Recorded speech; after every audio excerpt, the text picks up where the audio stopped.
الحمد لله رب العالمين والصلاة والسلام على رسوله الكريم وعلى آله وصحبه ومن سار على نهجه إلى يوم الدين وسلم تسليما كثيرا أما بعد. باب نمبر 45 ہے، زمانے کو گالی دینا یا برا بھلا کہنا اللہ تعالیٰ کو ایذا پہنچانے کے مترادف ہے۔ زمانے کو گالی دینا یا برا بھلا کہنا، بھلا کہنا تو اچھی بات ہے لیکن برا کہنا، لیکن چونکہ ہمارے ہاں یہ محاورہ چلتا ہے برا بھلا کہنا۔ بھلا کا معنی کیا ہے؟ اچھی بات کہنا۔ تو اگر اچھی بات ہے تو اس میں کوئی مشکل نہیں ہے، اچھی بات کہنی چاہیے، لیکن جو غلط ہے برا کہنا ہے۔ لیکن چونکہ ایک محاورہ ہے، اس محاورے کے لحاظ سے ہی یہ بات کہی گئی یہاں پر، ورنہ اصل جو ہے گالی دینا اور برا کہنا اللہ تعالیٰ کو ایذا پہنچانا۔ ایذا کے معنی تکلیف، اللہ کو تکلیف پہنچانے کے مترادف کی معنی یعنی ایسے ہے جیسے اللہ کو تکلیف دی ہو۔ تو کیا اللہ کو تکلیف ہوتی ہے؟ جی ہاں، اللہ تعالیٰ کو کیا تکلیف ہو سکتی ہے؟ اللہ تعالیٰ خود قرآن کریم میں فرماتا ہے لن یضر اللہ شیئا، کہ یہ کافر منافق اللہ تعالیٰ کا کچھ بگاڑ نہیں سکتے، اللہ کو کوئی تکلیف نہیں دے سکتے۔ تو یا پھر یہاں پر اذا تکلیف کا معنی کیا ہے؟ یعنی اس شخص کا جو عمل ہے اللہ تعالیٰ کو اس کا کوئی نقصان نہیں۔ جس طرح ہم حدیث قدسی پہلے پڑھ کر آئے ہیں، اللہ نے کیا فرمایا ہے کہ اگر سبھی دنیا جہان کے جن انسان کانوا علی افجر قلب رجل، کیسے ہو جائیں کہ دنیا کا سب سے بدترین جو فاجر فاسق قسم کا شخص ہے اس کی طرح ہو جائیں، تو اللہ کی شان و عظمت میں کوئی کمی پیدا نہیں ہوگی۔ اس لیے لوگوں کے کفر سے، لوگوں کی باتوں سے، ان کی گالیوں سے اللہ تعالیٰ کو کوئی نقصان نہیں۔ لیکن یہ تکلیف جو انسان کا اپنی ذاتی اس کا فعل ہے اس لحاظ سے، ورنہ اللہ کو تکلیف نہیں پہنچتی اور نہ کو پہنچا سکتا ہے۔ تو یہاں پر اس باب میں ہے زمانے کو گالی دینا یا برا کہنا اللہ تعالیٰ کو تکلیف پہنچانے، ایذا پہنچانے کے مترادف ہے، یعنی ایسے ہے جیسے اللہ کو تکلیف یا ایذا پہنچائی گئی ہو۔ تو اس باب کا بھی کتاب و توحید سے سب سے پہلے کیا تعلق ہے کہ جب زمانہ اللہ کی طرف سے ہے اور اللہ کے حکم سے یہ وقت چل رہا ہے اور اس کا اپنا ذاتی کوئی اختیار نہیں ہے، اس وقت کا اپنا کوئی ذاتی اختیار نہیں ہے، اور اس کا چلنا جو کچھ ہے وہ اللہ کے حکم سے ہے، اللہ کی تقدیر سے ہے، تو پھر اس زمانے کو برا کہنا اس کو برا کہنا ہے جو اس زمانے کو چلانے والا ہے، اور وہ اللہ کی ذات۔ تو کوئی شک نہیں کہ اگر اللہ کی ذات کے اوپر اس طرح کی بات آتی ہے تو اس میں توحید میں خلل پیدا ہوتا ہے کہ جس کے دل میں اللہ کی تعظیم ہو، جس کے دل میں اللہ کی محبت ہو، ناممکن ہے کہ وہ کوئی ایسی بات کہے کہ جس بات کے نتیجے میں اللہ تعالیٰ کے حوالے سے کوئی حرف آتا ہو، اللہ کی تعظیم، اس کی شان میں کوئی بات آتی ہو۔ تو اس لحاظ سے اس باب کا بھی کتاب و توحید سے تعلق۔ اور زمانہ جو ہے، وقت جو ہے، اللہ نے اس کو مسخر کیا ہوا ہے، چلایا ہوا ہے۔ اللہ نے اپنی تقدیر سے، اپنے حکم سے اس کو چلایا ہوا ہے، اور خود اس کا زمانے کا، وقت کا اپنا کوئی ارادہ نہیں ہے۔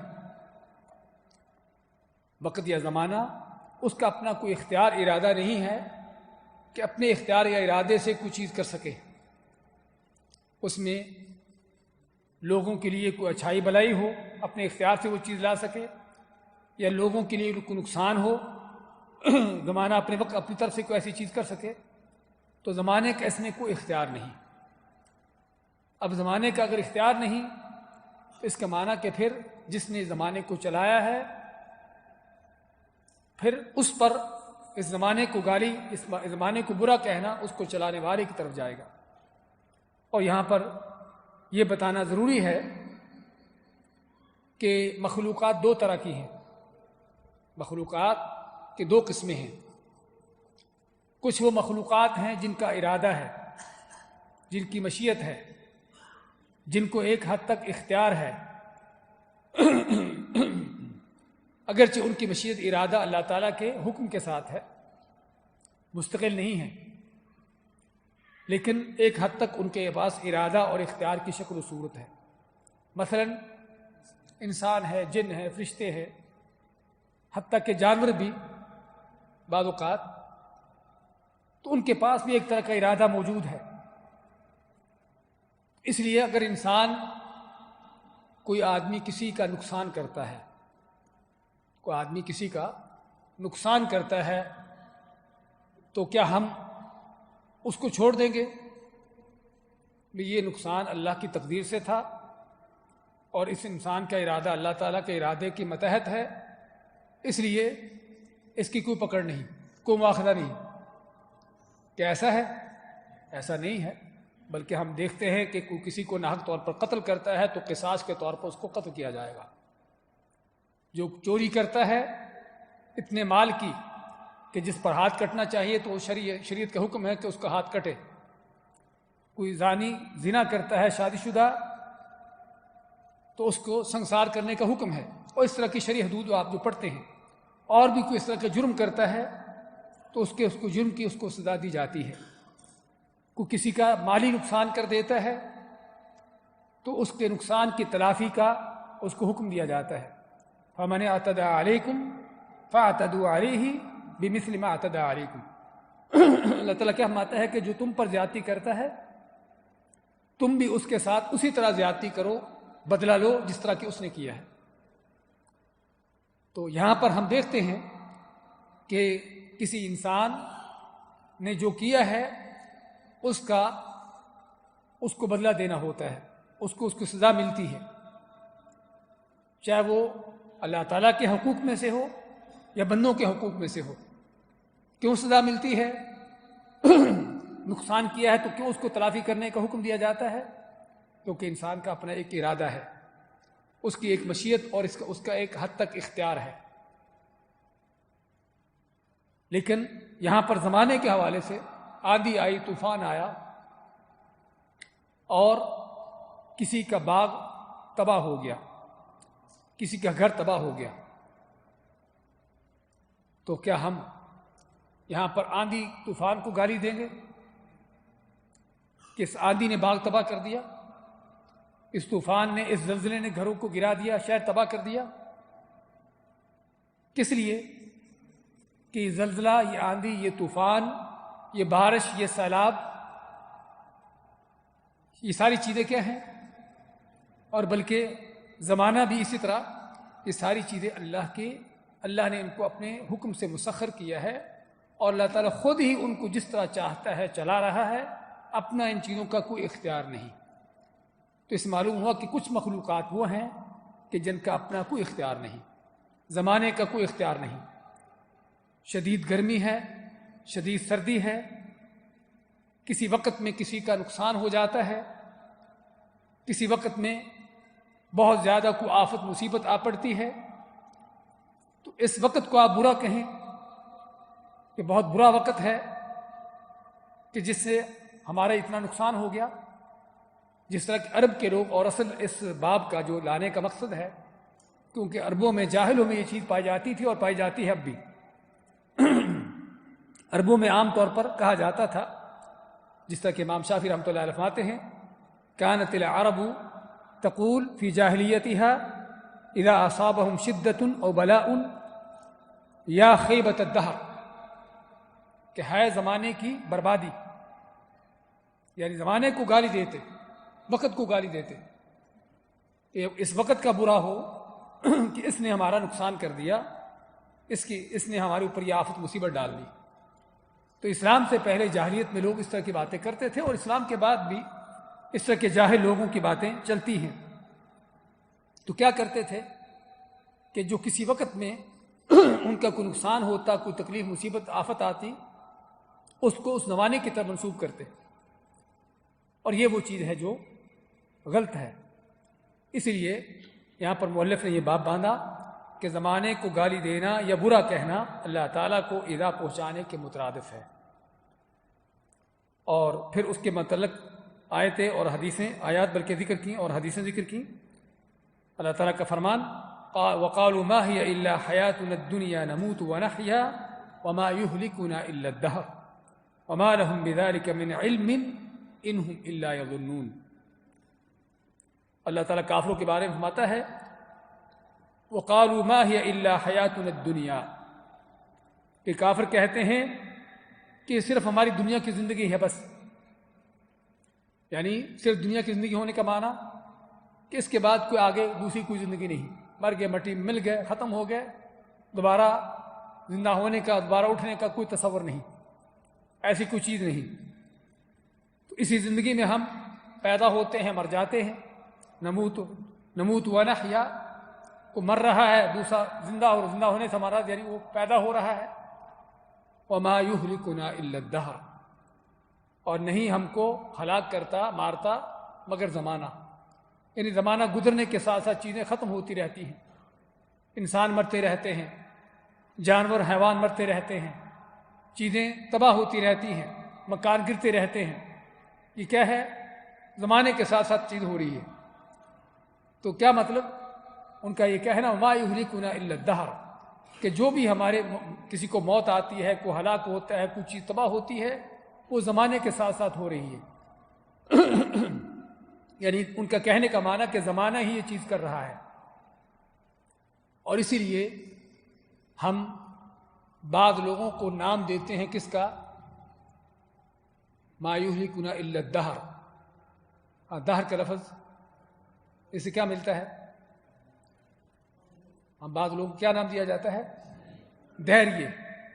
بعض لوگوں کو دہریے کہا جاتا ہے۔ دہریے کن کو کہتے ہیں؟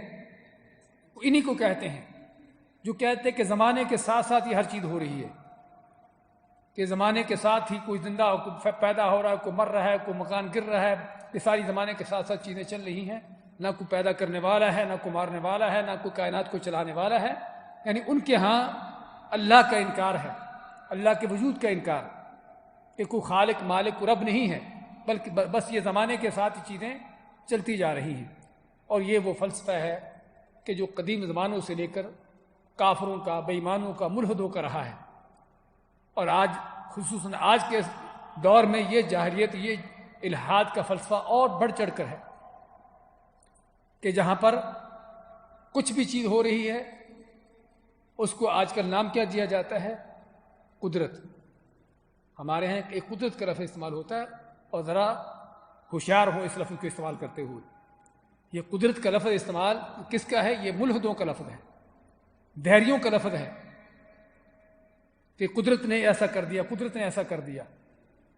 اس سے مراد اللہ تعالیٰ کی ذات نہیں ہے، بلکہ کیا ہے؟ زمانے کی طاقتیں، زمانے کی قوتیں، یہ ساری چیزیں ہی ہر چیز کر رہی ہیں۔ اور یہی الحاد ہے، یہی دہریت ہے، جس میں اللہ کے وجود ہی کا انکار ہے، اللہ کے افعال کا انکار ہے، اللہ کے خالق، مالک، مدبر ہونے کا انکار ہے۔ تو کہنے کا مقصد یہ بہت خطرناک عقیدہ ہے جس کو ہمیں سمجھنے کی ضرورت ہے۔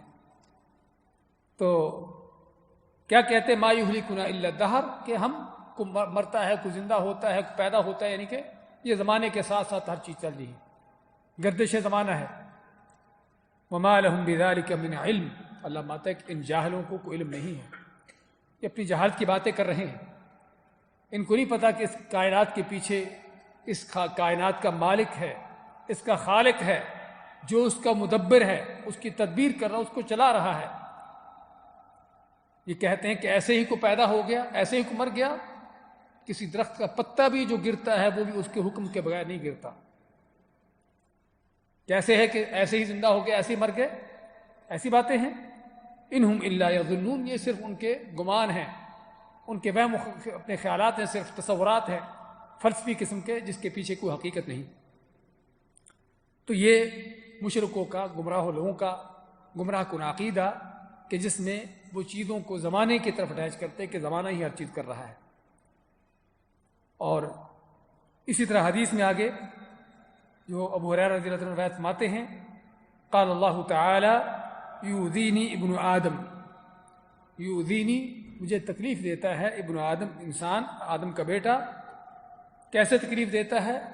یسب الدہر، یہ سبو گالی دیتا ہے، برا کہتا ہے الدہر زمانے کو، وقت کو، وَأَنَا الدَّهْرُ اللہ ماتا کہ جب کہ میں ہوں زمانہ، میں دہر ہوں۔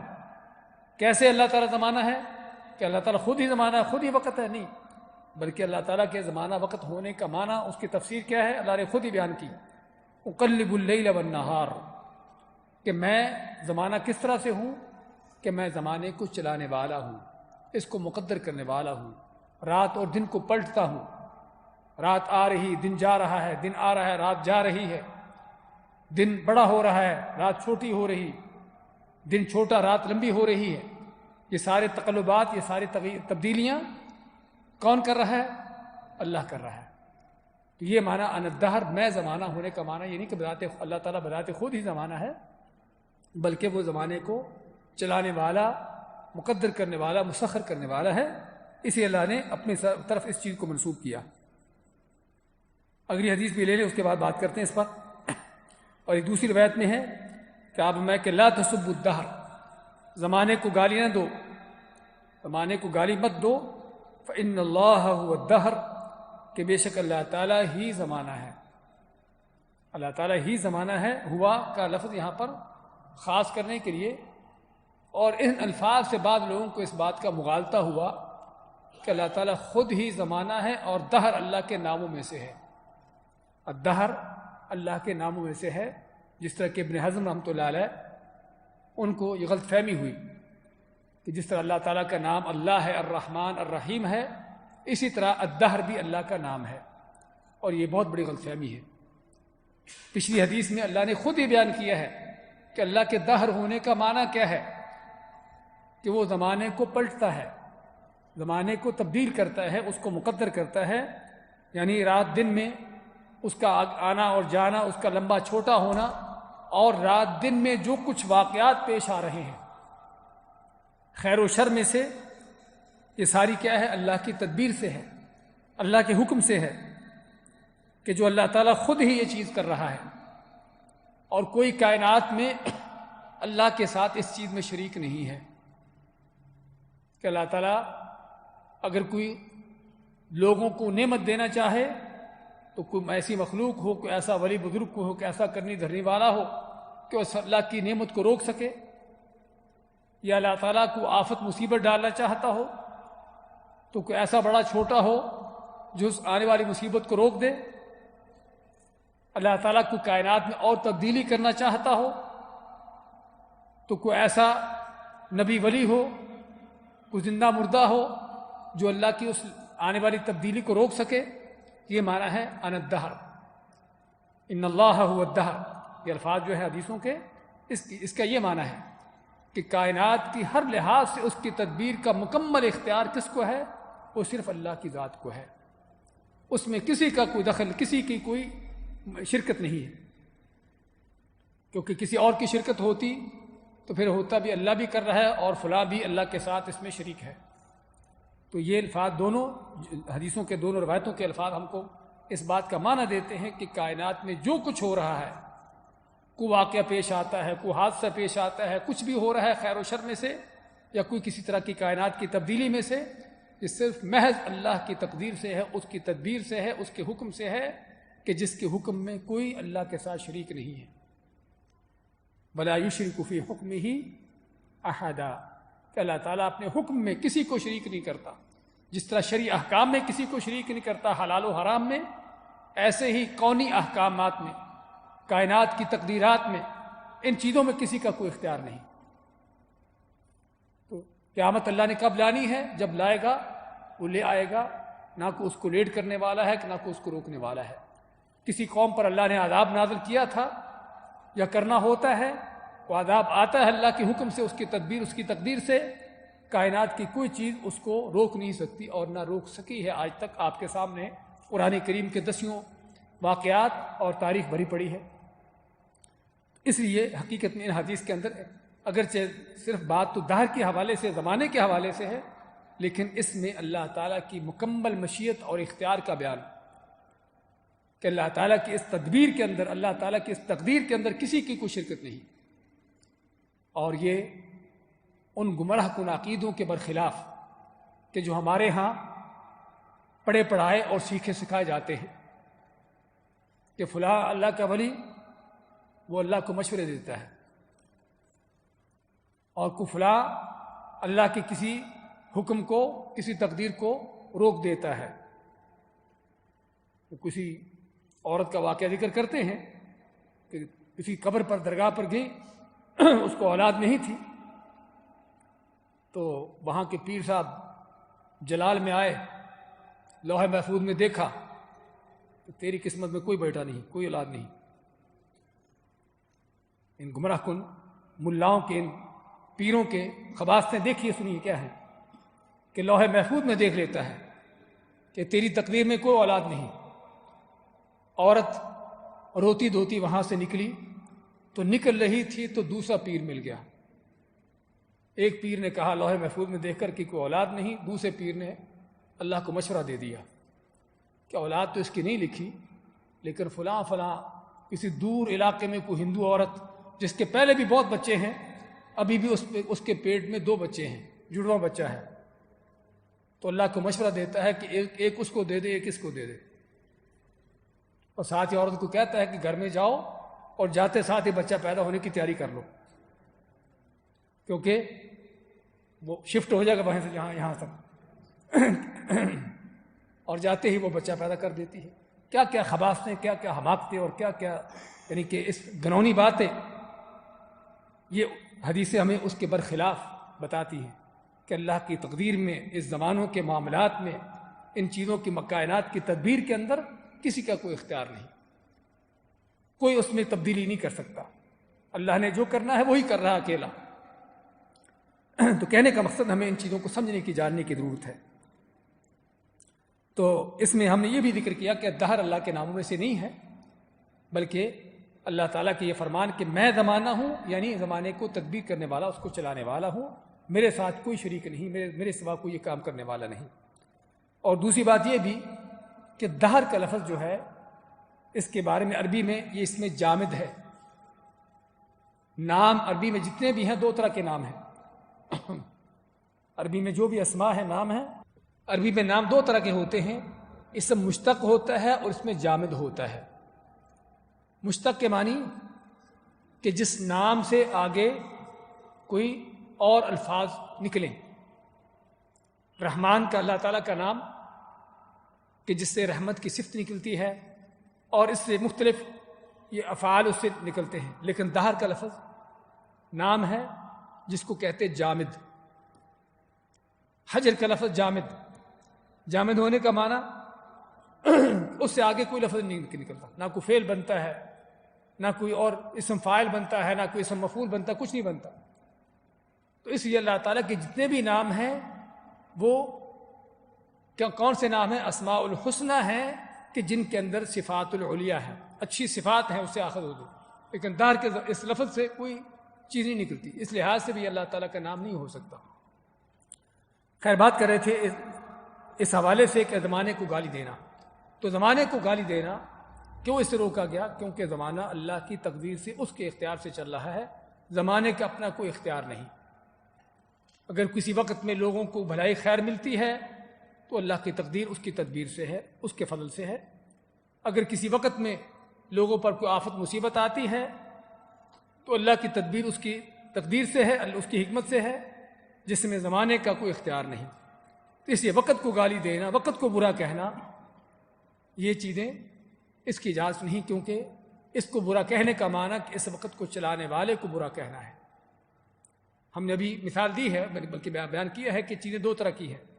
بعض وہ چیزیں جن کا کوئی ایک حد تک ان کا اختیار ارادہ ہے، ہم ان چیزوں سے جو ان کی طرف سے جو چیز ہوتی ہے ان کی طرف منسوب کر سکتے ہیں، اس آدمی نے ایسا کیا، اس فعل کو اس کی طرف منسوب کریں گے۔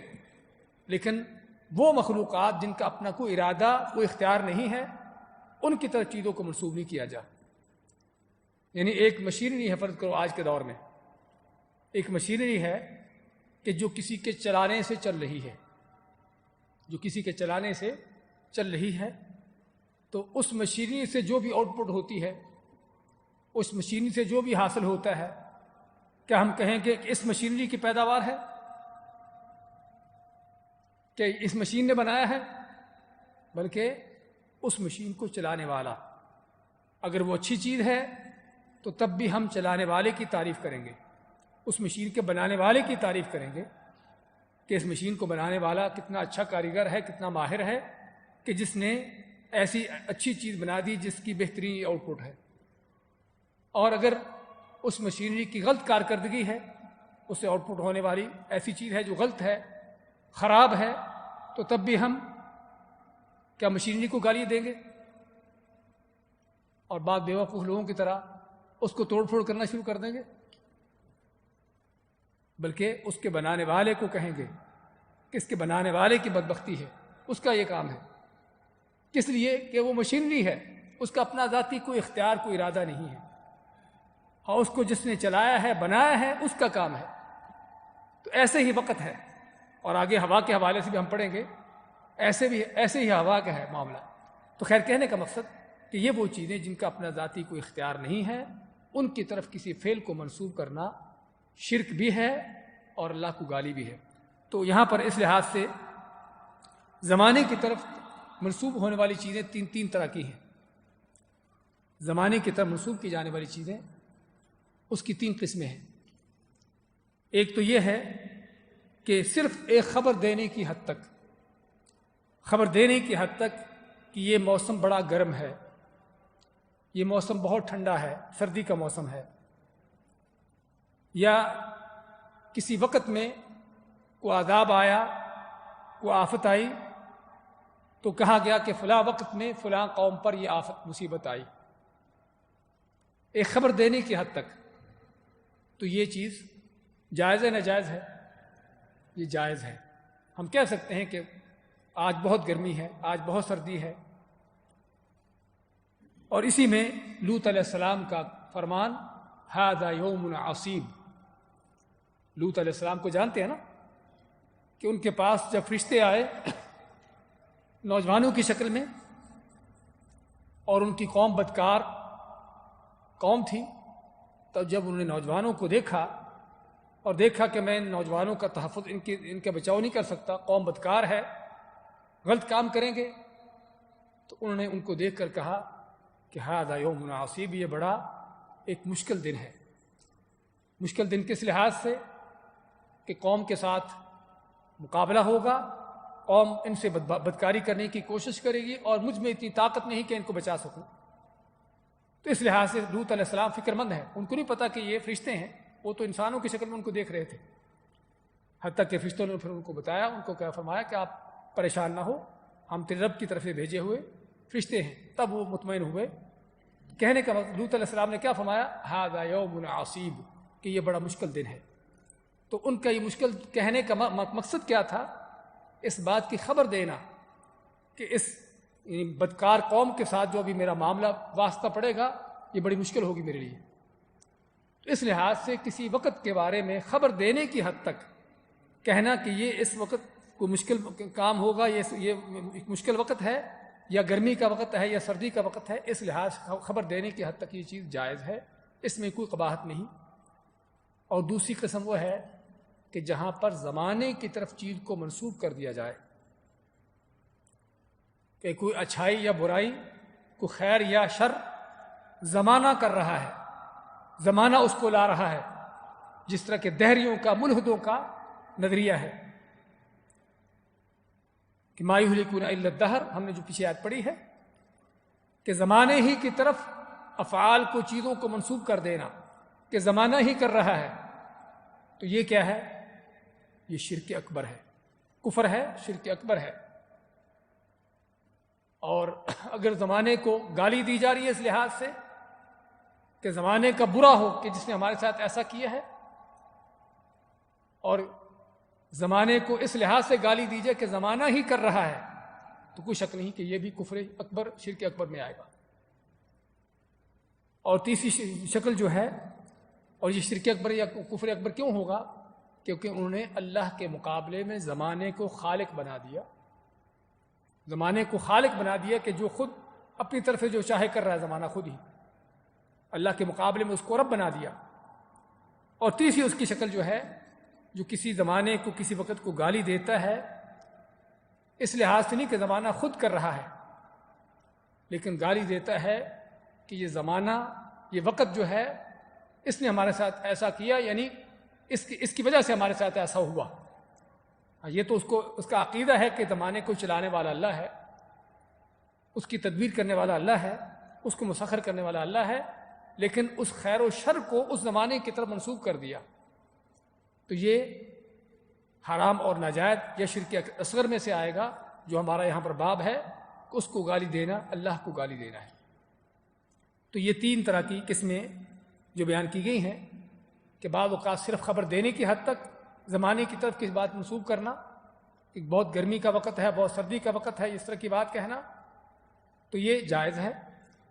اور بعض اوقات زمانے ہی کی طرح منسوب کر دینا کہ زمانہ ہی کر رہا ہے، تو یہ شرک اکبر ہے اور کفر تک پہنچا جانے والی چیز ہے، کیونکہ اللہ کے مقابلے میں اس کو خالق بنا دیا، رب بنا دیا۔ اور تیسرا ہے کہ زمانے کے بارے میں عقیدہ تو یہ ہو کہ اس کی تدبیر کرنے والا اللہ ہے، لیکن کسی خیر و شر کو اس کی طرف منسوب کر دینا کہ اس کی وجہ سے ہمارے ساتھ ہوا ہے، تو یہ شرک اصغر میں سے آتا ہے، جو ناجائز ہے اور اللہ تعالیٰ کو گالی ہے۔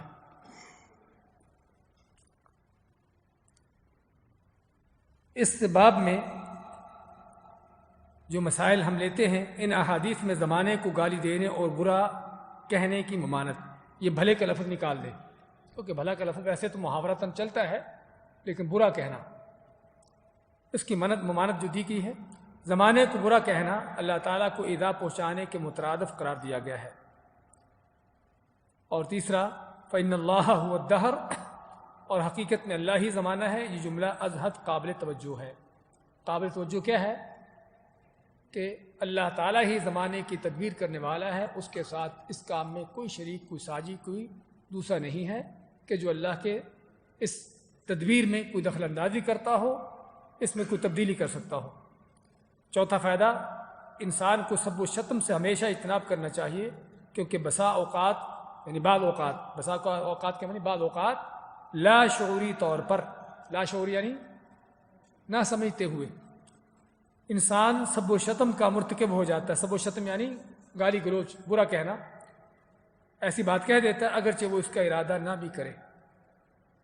اور یہ بھی بہت ایک اہم فائدہ ذکر کیا انہوں نے کہ بعض اوقات ہم زبان سے ایسا لفظ نکال دیتے ہیں کہ زمانہ بہت برا ہے، اور اس طرح کے لفظ کہہ کر ہم کس انداز سے اتنے بڑے جرم کا ارتکاب کر لیتے ہیں کہ جس میں اللہ کو گالی جا رہی ہے، اللہ کو گالی ہو رہی ہے، اللہ کو برا کہا جا رہا ہے۔ اس لیے انسان کو یعنی کہ سب و شتم، گالی گلوچ سے ویسے ہی اپنی زبان کو کنٹرول کرنا چاہیے، اور خصوصاً اس طرح کی چیزوں سے۔ اگلا باب بھی ہم لیتے ہیں کیونکہ مختصر سا ہے، باب نمبر 26، شہنشاہ، قاضی القضات اور اس قسم کے القاب کی شرعی حیثیت۔ شہنشاہ، شہنشاہ کا معنی کیا ہے؟ اصل یہ ہے شاہن شاہ۔ شاہ کے معنی کیا ہوتا ہے؟ بادشاہ۔ تو شاہن شاہ یعنی بادشاہوں کا بادشاہ۔ اور ہمارے ہاں شہنشاہ کا لفظ کس کے لیے استعمال کرتے ہیں؟ ہاں جی،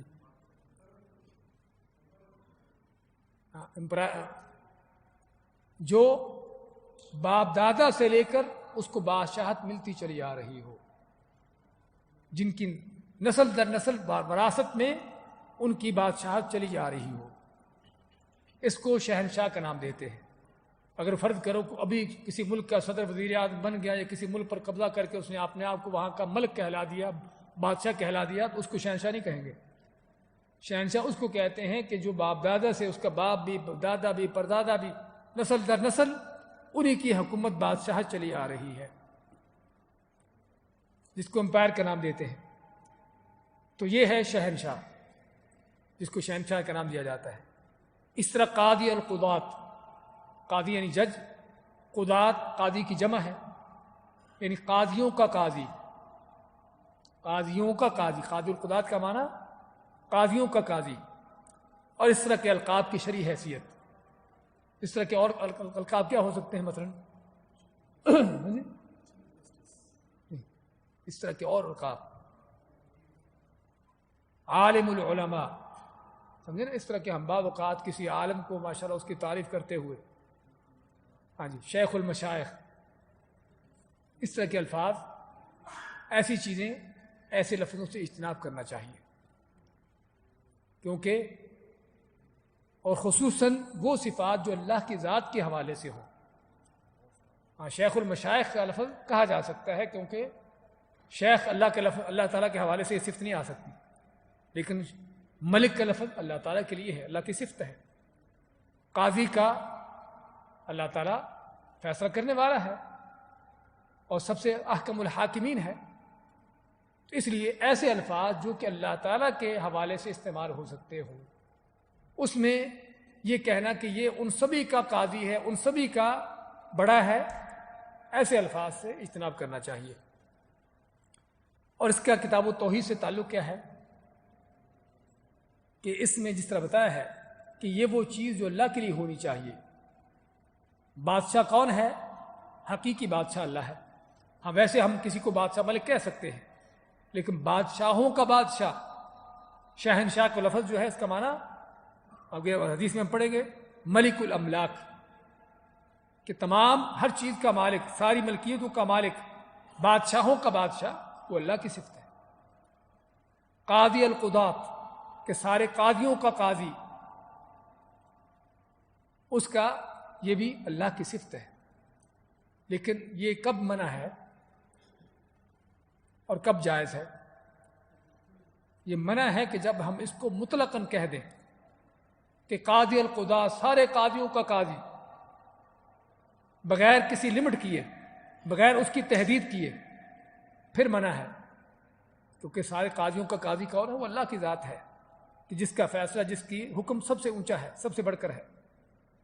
لیکن اگر یہ کہا جائے کہ کسی خاص ملک کے، کسی خاص علاقے کے قاضیوں کا قاضی، یعنی فرض کرو بحرین کے یہاں کے قاضی ہیں، جج ہیں، ان کا قاضی، قاضی قضات البحرین، قاضی قضات السعودیہ، فرض کرو قاضی قضات مصر، پھر جو ہے جائز ہے ناجائز ہے؟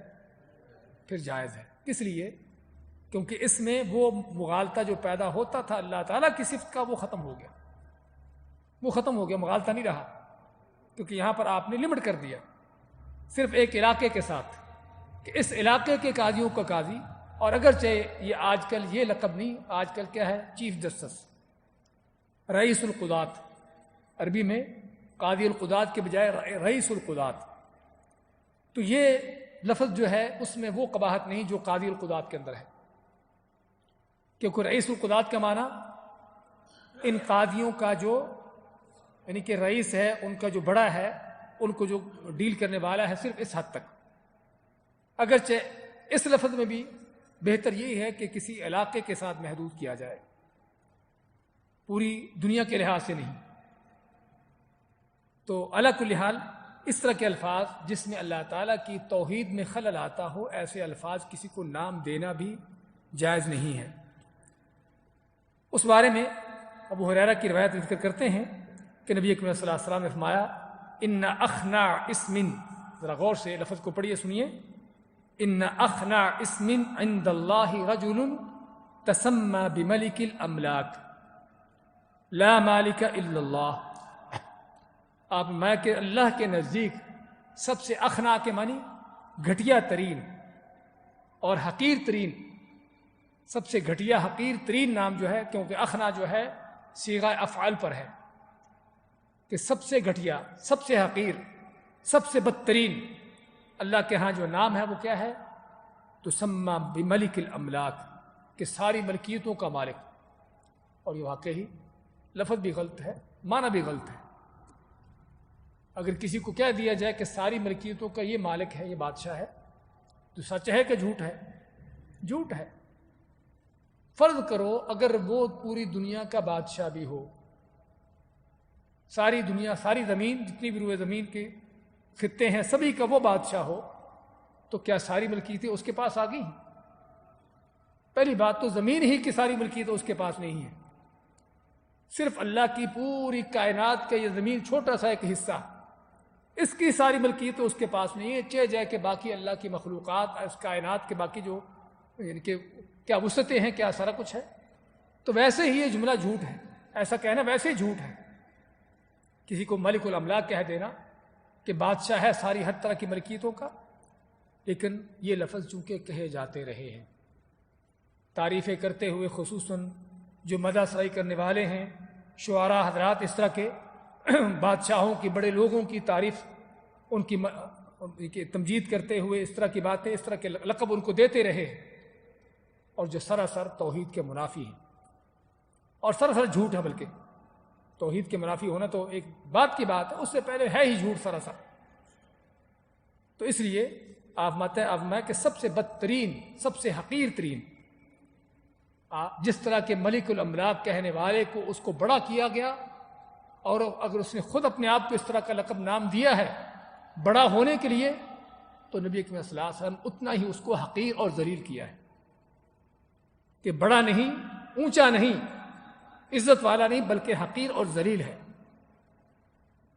اس کو عزت پانے کا کوئی حق نہیں کہ جو اللہ کے مقابلے میں اس طرح کے لقب رکھتا ہے، اپنے آپ کو اس طرح کے نام دیتا ہے۔ تو اس لیے ایسا نام دینا، شہنشاہ کہنا، چاہے وہ خود کہلاتا ہو اپنے آپ کو یا لوگ اس کو کہتے ہوں، یہ جائز نہیں ہے۔ لیکن بعض اوقات بات کو نقل کرتے ہوئے، کہ تاریخی واقعہ بیان کرتے ہوئے ہم اس طرح کے لفظ کہہ سکتے ہیں۔ تاریخ نے ایسے نام ہمارے سامنے دیے ہیں، شہنشاہ ایران، شہنشاہ روم، اس طرح کی چیزیں ہم پڑھتے ہیں تاریخوں میں۔ تو کیا ہم تاریخ کے اس واقعے کو بیان کرتے ہوئے شہنشاہ کا لفظ کہہ سکتے ہیں؟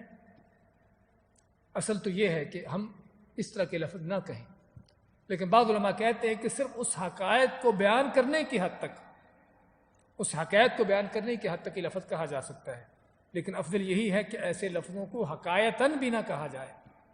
کسی کو نام دینا تو بات کی بات ہے، حتیٰ کہ کچھ قصہ واقعہ بیان کرتے، روایت کرتے ہوئے بھی ایسا نام نہیں دینا چاہیے، کیونکہ اللہ کے ہاں سب سے گھٹیا اور ذلیل ترین یہ نام ہے، اور جس کو اللہ نے برا سمجھا ہے اسے مسلمان کو بھی برا سمجھنا چاہیے۔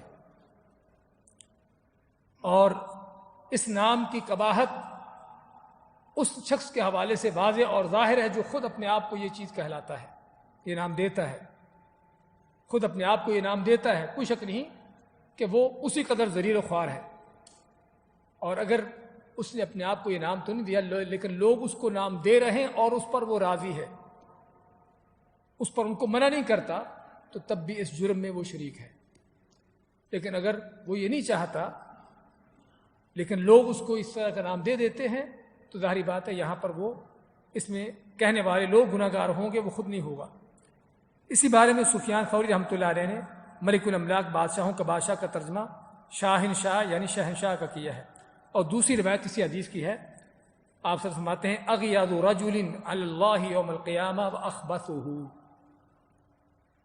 پچھلی حدیث میں اخنع، سب سے بدترین، یہاں پر اغیض رجل، قیامت کے دن سب سے زیادہ اللہ تعالیٰ کے غصے اور ناراضگی کا مستحق، قیامت کے دن اللہ تعالیٰ کے سب سے زیادہ غصے اور ناراضگی کا مستحق کون ہے، اور جو سب سے بڑا خبیث ترین آدمی ہے وہ کون ہے؟ جو اپنے آپ کو شہنشاہ کہلواتا ہے۔ تو حقیقت میں بادشاہ اللہ ہے، حقیقی بادشاہ بھی وہ ہے، اور بادشاہوں کا بادشاہ اس کے سوا کائنات میں کوئی دوسرا نہیں ہے۔ تو اس باب میں ہم کو اس بات کی تعلیم ملی کہ حتیٰ کہ کسی کو نام دیتے ہوئے ایسا لفظ بھی استعمال نہ کرے کہ جس میں اللہ کی توحید میں خلل پیدا ہوتا ہو، اللہ کی صفات اس کے ناموں میں اس میں خلل پیدا ہوتا ہو، کسی کو اس طرح کا نام دینا بھی جائز نہیں ہے۔ اور دوسرا، اس میں مزید قباحت جو ہے کہ لوگوں کو اس طرح کے نام دینے کا جو نقصان ہوتا ہے، کہ اس آدمی کے دل میں جو تکبر غرور آتا ہے، کسی کو جب شہنشاہ کہا جاتا ہے تو شیطان پھر اس کو کس قدر اس کے دل میں کبریائی ڈالتا ہے، تو کتنا بڑا ہے، اگر جو پرلے درجے کا ذلیل حقیر ہو، لیکن صرف یہ لفظ ہی اس کو بہت بڑا اونچا کر دیتا ہے، اس کے اندر تکبر غرور پیدا کر دیتا ہے۔ قاضی القضات، سارے قاضیوں کا قاضی، اس طرح کے الفاظ، تو ایسے لفظ کہنا جائز نہیں ہے۔ لیکن قاضی القضات کے حوالے سے جیسا میں نے ذکر کیا ہے کہ اس طرح کا لفظ اگر کسی محدود علاقے کی طرف منسوب کر کے کہا جائے تو اس حد تک وہ جائز ہے۔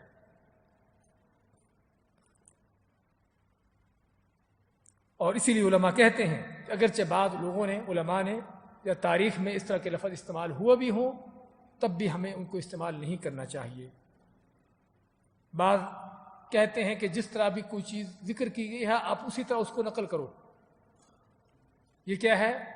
کسی بات کو نقل کرنے کی امانت داری کا حق ہے۔ ہاں حق ہے، لیکن کہاں پر؟ اگر وہ بات اپنے معنی کے لحاظ سے غلط نہیں ہے۔ اگر اس بات کے اندر کوئی شرک کا پہلو آتا ہو تو ہمارا فرض بنتا ہے کہ اس چیز کو تبدیل کریں، کیونکہ توحید کا حق، سمجھے نا، اس یعنی کہ جو عبارت کی امانت ہے اس سے کہیں بڑھ کر ہے۔ بات نہیں سمجھ آئی؟ یعنی بات فرض کرو آج سے 500 سال پہلے کسی نے کوئی عبارت لکھی، کوئی واقعہ لکھا، اور میں اس واقعے کو بیان کر رہا ہوں، تو اس واقعے کو نقل کرتے ہوئے امانت داری کا حق کیا ہے؟ کہ میں اسی طرح بیان کروں جس طرح اس نے بیان کیا ہے، انہی الفاظ سے، یا اس کا ترجمہ کرتا ہوں تو تب بھی عین اس کے الفاظ کے مطابق ترجمہ ہو۔ تو نقل کا، یعنی کسی چیز کو نقل کرنے کی امانت داری کا حق یہ ہے، اور یہ عموماً یہ شرط بیان کی جاتی ہے کہ جب بھی آپ کسی سابقہ علماء کی یا سابقہ لوگوں کی بات نقل کرتے ہو تو امانت داری کا حق ہے کہ اس بات کو اسی طرح نقل کرو۔ لیکن یہاں پر ہم کہیں گے کہ جہاں پر توحید کا شرک کا معاملہ ہو وہاں پر ضروری نہیں کہ ہم اس کو اسی طرح نقل کریں، بلکہ توحید کا حق جو ہے وہ اس سے بڑھ کر ہے۔ ہم توحید کو مد نظر رکھیں گے چاہے اس الفاظ میں تبدیلی بھی کیوں نہ کرنا پڑے۔ تو اس لیے کسی بات کو نقل کرتے ہوئے اگر اس میں شرک کا شائبہ آتا ہو، توحید میں خلل آتا ہو، تو اس لفظ کو تبدیل کرنا ضروری ہے، اس کو تبدیل کرنا ضروری ہے۔ اس باب کے جو مسائل ہمارے سامنے آتے ہیں، اس بحث سے معلوم ہوا کہ ملک الاملاک یعنی بادشاہوں کا بادشاہ کہلوانا منع ہے۔ اس کے علاوہ دیگر اسماء و القاب جو اسی قسم ملک الاملاک کا معنی مفہوم رکھتے ہوں سب منع ہے، جیسا کہ سفیان ثوری مثال کے طور پر لفظ شہنشاہ بتایا ہے۔ اس قسم کے اسماء و القاب کی ناپسندیدگی بھی شدید ضروری ہے، یعنی اگر آدمی ایسا نام سنتا ہے تو اس نام کو ناپسند کرے،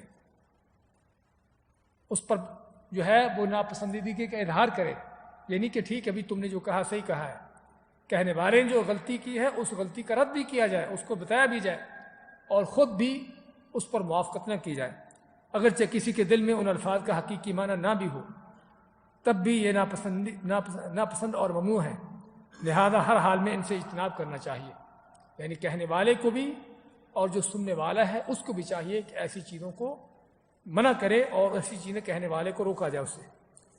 اور یہ بھی سمجھنا چاہیے کہ محض اللہ تعالیٰ کی عظمت و جلال کے پیش نظر اس قسم کے اسماء و القاب سے منع کیا گیا ہے، یعنی ایسے القاب و ایسے ناموں اور لقبوں سے کیوں منع کیا گیا ہے؟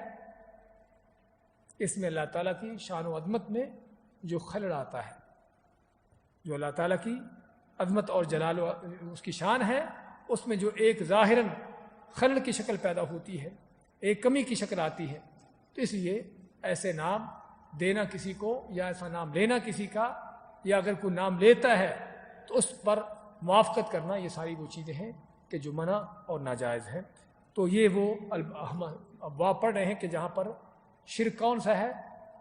الفاظ کا شرک، یہاں پر ناموں کا شرک ہے، اور پچھلے باب میں زمانے کو گالی دینے کے حوالے سے اگرچہ آدمی کا اللہ پر یقین ہے، اس کی توحید پر چل رہا ہے، اس نے اللہ کے سوا کسی کو کبھی سجدہ نہیں کیا، کسی کو پکارا نہیں، لیکن زمانے کو گالی دینے کے ساتھ اللہ تعالیٰ کو جو گالی جا رہی ہے، اس میں ظاہری لفظ کہ جس میں اللہ تعالیٰ کی شان و عظمت کے خلاف بات ہو رہی ہے، تو یہ سارے الفاظ کے شرک، اس سے بھی ہم کو منع کیا گیا۔ بارک اللہ فیکم و جزاکم اللہ خیر۔